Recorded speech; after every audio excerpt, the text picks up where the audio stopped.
আমি খারাই নেই রাস্তার মাঝখানে। কি হয়েছে মামা? আপনার সাথে দেখলাম আপনার গায়ে হাত দিচ্ছে।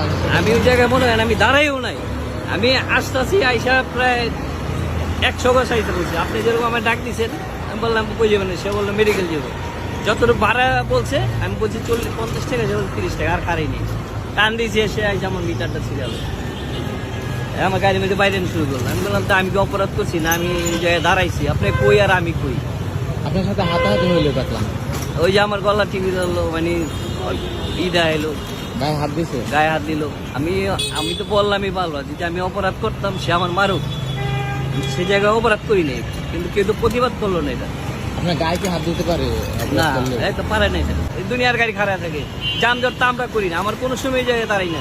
আনসার যদি খাওয়া যাইব, সব খাওয়া যাবে, কোনো গাড়ি খারাইতে পারবো না। আমি ওই জায়গাতে আমি অপরাধ করি নাই।